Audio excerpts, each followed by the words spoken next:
Hello friends, स्वागत है आप सभी का द सोशल क्लास के एक और नए वीडियो में। तो आज हम लोग जो सीबीएसई क्लास 12 का हिस्ट्री है, उसका मोस्ट इंपोर्टेंट क्वेश्चन जो है उसको करने वाले हैं चैप्टर 1 से। चैप्टर 1 जो है brick bits and bones, Harappan civilisation का चैप्टर। इसके जो मोस्ट इंपोर्टेंट क्वेश्चन है आपके एग्जाम के पॉइंट ऑफ व्यू से, उसको आज हम लोग करने वाले हैं। ठीक है, तो वीडियो में एंड तक बने रहिए ताकि आप कोई भी ऐसा इंपॉर्टेंट क्वेश्चन को मिस ना करें। तो अगर आपको ये पीडीएफ चाहिए या फिर इस चैप्टर के नोट्स चाहिए और आपको अगर अपडेटेड रहना है, तो आप हमारा टेलीग्राम चैनल को ज्वाइन कर सकते हैं। तो सबसे पहले हम लोग क्या देखेंगे, इंपॉर्टेंट जो है 3 मार्क्स के क्वेश्चन है, 3 मार्क्स वाले जो शॉर्ट आंसर टाइप क्वेश्चन है, उसको सबसे पहले हम लोग देखेंगे। उसके बाद हम लोग 8 मार्क्स के क्वेश्चन पे जाएंगे। तो 3 मार्क्स वाले क्वेश्चन को देख लेते हैं। What was the significance of seals in Harappan civilisation? Harappan civilisation में सील्स का क्या सिग्निफिकेंस है, यह पूछा गया आपका। मतलब सील्स जो है वो क्यों इंपॉर्टेंट थे। तो सील्स क्यों इंपॉर्टेंट थे हड़प्पन सिविलाइजेशन? तो सील्स का जो था देखिए कमर्शियल यूज था। ठीक है, सील्स जो है primary use for trade and commercial transaction, trade commerce ये सब में सील्स यूज किया जाता था।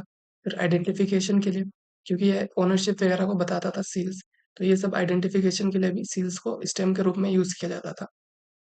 साथ में इसका आर्टिस्टिक वैल्यू भी था। आर्टिस्टिक वैल्यू मतलब कि उसका डिजाइन वगैरह हो गया, ये सब जो चीज है, ये हड़प्पन सिविलाइजेशन का रिलीजियस बिलीव को हो सकता है या फिर कुछ भी चीज को, हड़प्पन का कल्चर को दिखा सकता है। तो सील्स का ये कुछ इंपॉर्टेंट सिग्निफिकेंस है। ठीक है, ये आप देख लीजिएगा।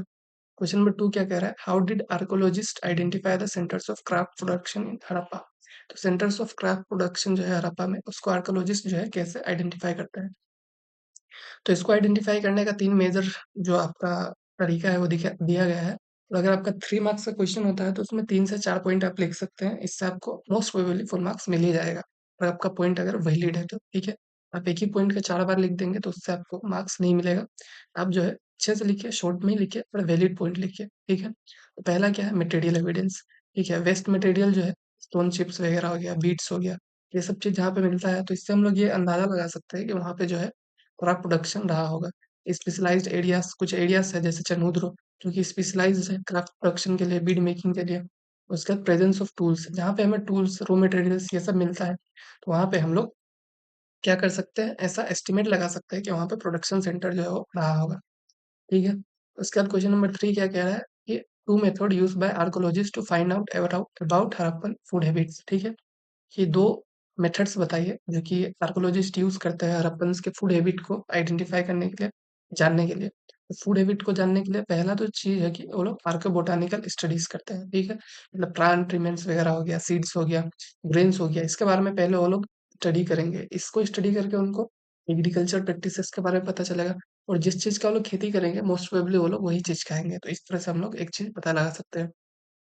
उसके बाद फ़ोनल एनालिसिस। फ़ोनल एनालिसिस क्या होता है? इसमें जो आपका एनिमल्स का बोन वगैरह हो गया, एनिमल रिमेन्स हो गया, उन लोगों को देखा जाता है। जैसे कि अगर कोई एनिमल है, एनिमल बोन्स वगैरह है, तो उससे मतलब हम लोग मीट कंजम्पशन का एस्टिमेशन लगा सकते हैं कि इस तरह के मीट्स वगैरह वो लोग खा रहे होंगे। इसके बाद आप इसमें और आंसर में ऐड कर सकते हैं कि जैसे उसमें व्हीट वगैरह का जो एविडेंस वगैरह मिला है, वो सब आप लिख सकते हैं। लेकिन जो करेक्ट एकदम पॉइंट टू पॉइंट आंसर जो है आपका यही है। ठीक है? क्वेश्चन नंबर 4 क्या कह रहा है, how did the Harappan maintain drainage and sanitation? Harappan जो है वो ड्रेनेज और सैनिटेशन को किस तरह से मेंटेन करते थे? तो हड़प्पन जो है बहुत तरीके का यूज करते थे ड्रेनेज सिस्टम को और सैनिटेशन को मेंटेन रखने के लिए। तो सबसे पहला है कवर्ड ड्रेन्स। उनका जो ड्रेन्स होता था वो कि कवर्ड होता था, ठीक है, ऊपर से मतलब ढका होता था। और अभी भी आप इंडिया में देखेंगे तो बहुत जगह पे कवर्ड ड्रेन नहीं है, पर वो लोग उस टाइम पे ही कवर्ड ड्रेन का यूज किया करते थे। तो इससे क्या होता था, बहुत ही ज़्यादा साफ-सुथरा जगह रहता था, सैनिटेशन का बहुत ध्यान होता था। इंस्पेक्शन होल्स क्या होता है? Drains and infection inspection holes for maintenance, मतलब कि जैसे कि ड्रेन्स को अंदर से मेंटेन करना है, तो उसपे होल्स वगैरह रहता है, जहाँ से इंसान अंदर जाके उसको मेंटेन कर सकता है, उसको ठीक कर सकता है। उसके बाद सोक पिट्स होता था। सोक पिट मतलब कि वेस्ट वाटर वगैरह को साफ करके, मतलब वेस्ट वाटर वगैरह को निकालने का एक तरीका होता था, ठीक है? सॉफ्ट पिट्स इतना जान लीजिए आप।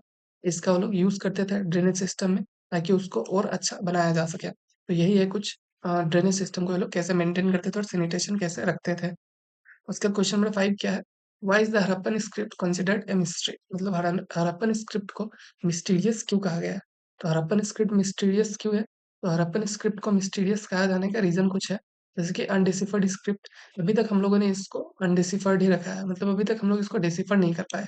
बहुत सारे अटेम्प्ट्स किए पर हम लोग इसको डिसिफर नहीं कर पाए हैं, मतलब इसको अभी तक हम लोग स्टडी नहीं कर पा रहे हैं। तो इसका रीज़न्स क्या है? शॉर्ट इंस्क्रिप्शन है, ठीक है? जो हड़प्पन स्क्रिप्ट्स आपके बहुत ही लंबे-लंबे नहीं लिखे हुए हैं, छोटे-छोटे लिखे हुए हैं, ठीक है? और लैंग्वेज जो है बहुत अननोन है और साथ में पिक्टोग्राफिक स्क्रिप्ट है, मतलब पिक्चर सिंबल का यूज़ किया गया है, ना ही आपका वो क्या बोलते हैं अल्फ़ाबेट्स का यूज़ नहीं किया गया। तो इसलिए इसको समझना काफ़ी मुश्किल हो गया है, ठीक है? उसके बाद फिर 8 मार्क्स वाले क्वेश्चंस को देखते हैं इंपॉर्टेंट, ठीक है? 8 मार्क्स यानी कि लॉन्ग आंसर टाइप क्वेश्चंस और बहुत बार मतलब मैक्सिमम टाइम जो होता है इस चैप्टर से 8 मार्क्स का क्वेश्चन आएगा ही आएगा। ये चीज़ आप लिख के ले लीजिए, ठीक है? तो 8 मार्क्स का क्वेश्चन आता है तो इसको भी देख लेते हैं। तो पहला क्वेश्चन क्या कह रहा है? Describe the distinctive feature of Harappan urban planning. Harappan urban planning का फीचर आपको पूछा है यहाँ पे। तो हड़प्पन अर्बन प्लानिंग का फीचर क्या है? पहला ग्रिड पैटर्न, ठीक है? स्ट्रीट में आपका राइट एंगल्स पे ग्रिड पैटर्न बन रहा होता है, ठीक है? डिवीजन ऑफ सिटी मतलब आपका सिटाडेल अपर टाउन फिर लोअर टाउन इस तरह से सिटीज को भी वो लोग डिवाइड किए हुए हैं और उसका स्टैंडर्डाइज ब्रिक्स का यूज करते हैं वो लोग स्टैंडर्डाइज बेक ब्रिक्स बहुत बार सनराइज ब्रिक्स भी यूज करते हुए वो लोग पाए गए हैं तो स्टैंडर्डाइज ब्रिक का यूज करते हैं लोग साथ में एडवांस ड्रेनेज सिस्टम हम लोग का ड्रेनेज सिस्टम काफ़ी एडवांस है। उसके बाद पब्लिक बिल्डिंग्स वगैरह भी मिला है। पब्लिक बिल्डिंग जैसे कि आपका ग्रेट बाथ हो गया या फिर ग्रेनेडी वगैरह हो गया। ये सब चीज़ भी वहाँ पे मिला है। ये सब क्या दिखाता है? अर्बन प्लानिंग को दिखाता है, ठीक है? उसके बाद रेसिडेंशियल बिल्डिंग्स वगैरह है। जैसे हाउस हो गया, आपका हाउस रूम हो गया। उसमें घर मल्टीपल रूम्स होते थे, ठीक है? घर पे मतलब मल्टीपल रूम्स है। साथ में आपका कोर्टयार्ड होता था। उसके बाद आपका वेल्स मतलब कुआँ जो होता था प्राइवेट होता था, खुद का कुआँ वगैरह रखता था। ये सब चीज़ जो है दिखाता है कि वो लोग कितने एडवांस थे। साथ में फोर्टिफिकेशंस भी था और ओपन स्पेस भी था। ओपन स्पेस मतलब पब्लिक एरियाज़ वगैरह, ठीक है? तो ये सब चीज़ जो है वो एक सक्सेसफुल टाउन प्लानिंग को दिखाता है। तो यही आप लिखेंगे हड़प्पन अर्बन प्लानिंग के बारे में अगर आपको क्वेश्चन पूछा जाए तो। सेकंड क्वेश्चन क्या कह रहा है? What do archaeological find tell us about Harappan social and economic life? Archaeological finding जो है वो हड़प्पन सोशल और इकोनॉमिक लाइफ के बारे में क्या बताता है? तो आर्कोलॉजिकल फाइंडिंग जो है Harappan social and economic life के बारे में बहुत कुछ बताता है जैसे कि सोशल स्ट्राटिफिकेशन, ठीक है? Variation in house sizes and quality suggest social hierarchy. तो मतलब हाउस साइजेस वगैरह अलग अलग है, ठीक है? कुछ बड़े हाउस है कुछ छोटे हैं। तो ये क्या दिखाता है कि वहाँ पे शायद सोशल हायरार्की रहा होगा, कुछ लोग अमीर रहे होंगे और कुछ लोग गरीब रहे होंगे। फिर क्राफ्ट स्पेशलाइजेशन मतलब evidence of specialised craft like bead making, metallurgy ये सब भी देखा गया है। फिर ट्रेड रिलेशन बहुत ज़्यादा लोगों से दिखा गया है जैसे कि आपका रोमन हो गया या फिर मतलब रोमन नहीं आपका मेसोपोटामिया का वहाँ से ट्रेड रिलेशंस वगैरह देखा गया है। फिर स्टैंडर्डाइज्ड वेट वगैरह भी वहाँ पे है। Use of standardised weight and measures reflect regulated economic system, ठीक है? Agriculture practices remains of granaries and tools suggest advance agriculture activities.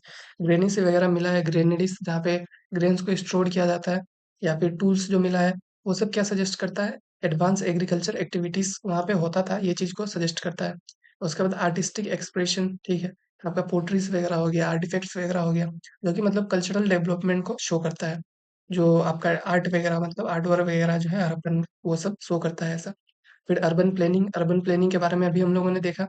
उसके बाद रिलीजियस प्रैक्टिसेस के बारे में भी कुछ एविडेंस जो है बताता है जैसे कि सील से फिगराइन से जो कि कुछ रिलीजियस बिलीव हो सकता है ऐसा एविडेंसेस भी प्रोवाइड करता है। क्वेश्चन नंबर 3 क्या कह रहा है? Discuss the various theories regarding the end decline of Harappan civilisation. तो हड़प्पन सिविलाइजेशन का डिक्लाइन को लेके कुछ जो थ्योरीज है, ठीक है? उसको डिस्कस करने के बाद कहा गया है यहाँ पे। तो हड़प्पन सिविलाइजेशन का डिक्लाइन को लेके जो भी थ्योरीज है, वही आप इसमें डिस्कस कर लीजिएगा। आपका आंसर जो है वो सही हो जाएगा, ठीक है? तो इसमें क्लाइमेट चेंज कहा गया है कि हो सकता है कि क्लाइमेट जो है बहुत ही ज़्यादा चेंज हो गया होगा। इसकी वजह से हड़प्पन डिक्लाइन हो गया। या फिर रिवर शिफ्ट मतलब रिवर जो है अपना कोर्स चेंज कर लिए। कोर्स चेंज करना मतलब कि कहीं से फ्लो हो रहा है उसके बाद अगर वो चेंज हो जाएगा तो कहीं और से फ्लो होने लगेगा तो इस तरह से सेटलमेंट्स जो है डिस्ट्रॉय हो सकते हैं। डिफोरेस्टेशन हो गया होगा जंगल वगैरह काट देने की वजह से भी आपका जो हड़प्पन सिविलाइजेशन जो है डिक्लाइन हो सकता है। या फिर ट्रेड में डिक्लाइन हो गया होगा ट्रेड नहीं चल रहा होगा तो लोग का इकोनॉमी डूब गया होगा। फिर इन्वेजन थ्योरीज भी है कि मतलब कुछ आर्यंस लोग जो है वो लोग आके इन्वेड किए और उन लोग को मार पीट के खत्म कर दिया ऐसा भी कहा जाता है। फिर डिजीज आउटब्रेक हो गया होगा कोई, ठीक है? एपिडेमिक कोई आ गया होगा जैसे कोरोना था उस टाइप का कोई डिजीज आया होगा फिर वो लोग इलाज नहीं कर पाए और वो सिविलाइजेशन जो है वो खत्म हो गया। फिर इंटरनल कन्फ्लिक्ट भी हो सकता है कि आपस में वो लोग लड़ मर के कट गए खत्म हो गए ऐसा हो गया। या फिर ग्रेजुअल डिक्लाइन मतलब कि लाहे धीरे जो है आपका मतलब एविडेंस यही सजेस्ट करता है, ठीक है? कि ग्रेजुअल डिक्लाइन मतलब सडन कोलैप्स नहीं हुआ होगा। सडनली जो है वो हड़प्पन सिविलाइजेशन खत्म नहीं हुआ। ये लाहे धीरे जो है माइग्रेशन के साथ खत्म हुआ है, ठीक है?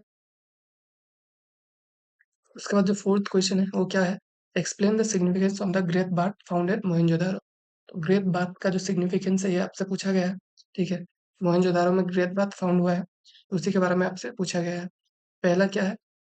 Significance architectural marble.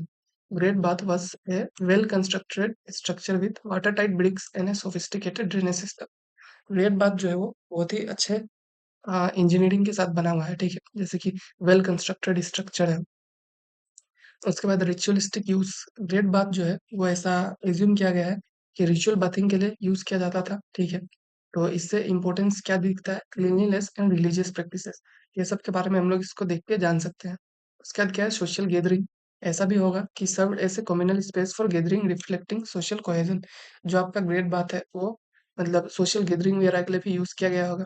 Engineering skills दिखाता है आपका हड़प्पन सिविलाइजेशन का, साथ में अर्बन प्लानिंग भी जो है इसमें दिखाया गया है कि अर्बन प्लानिंग का भी एक बहुत ही इम्पोर्टेंट पार्ट है। उसके बाद वाटर मैनेजमेंट का भी बहुत सारा चीज़ है जो कि इसमें आपका सिग्निफिकेंट है, जैसे कि presence of wells and drains, ये सब चीज़ जो है वाटर मैनेजमेंट को अच्छे से दिखाता है कि जो ग्रेट बात है वहाँ पे अच्छा वाटर मैनेजमेंट भी रहा होगा। सिंबल ऑफ प्रोस्पेरिटी, इस तरह का स्ट्रक्चर तभी बनेगा जब जो वहाँ पे इकोनॉमिक डेवलपमेंट होगा, वहाँ पे पैसा रहेगा लोगों के पास। तो ये चीज़ क्या दिखाता है हम लोग को? प्रोस्पेरिटी के बारे में बताता है। कल्चरल इंसाइट्स, ठीक है, provide insight into the culture and religious life of Harappans, मतलब कि कल्चर कैसा रहा होगा, वो लोग का रिलीजियस लाइफ कैसा रहा होगा, इन सब चीज़ों के बारे में हम लोग ग्रेट बात को देख के जान सकते हैं। क्वेश्चन नंबर 5 हम लोग का आज का आखिरी क्वेश्चन, ठीक है? What are the sources and limitation of reconstructing Harappan religion? तो हड़प्पन रिलीजन को रिकंस्ट्रक्ट करने का, ठीक है, सोर्सेस के बारे में आपको पूछा गया है। सोर्सेस, आप सोर्सेस वाला जो क्वेश्चन होता है काफ़ी आसान होता है। उसपे आप कुछ भी नॉर्मल सा सोर्स जो होता है आपको लगता है कि इससे हम लोग जान सकते हैं हड़प्पन सिविलाइजेशन के बारे में, तो वो आप लिख सकते हैं इज़िली। तो इसमें देखिए जैसे कि सील्स से हम लोग को पता चलेगा, टेराकोटा मॉडल्स वगैरह है, फायर अल्टर्स है, एब्सेंस ऑफ टेम्पल्स है, अनडिसिफर्ड स्क्रिप्ट है, ब्यूरियल प्रैक्टिसेस है, एनिमल वर्शिप है, स्पेक्युलेटिव इंटरप्रिटेशन, मतलब कि हम लोग खुद ही इंटरप्रेट कर सकते हैं चीज़ों को, ये सब देख लाए। उसके बाद हम लोग खुद कुछ इंटरप्रिटेशन लगा सकते हैं कि 5000 साल पहले लोग कैसे रहते होंगे।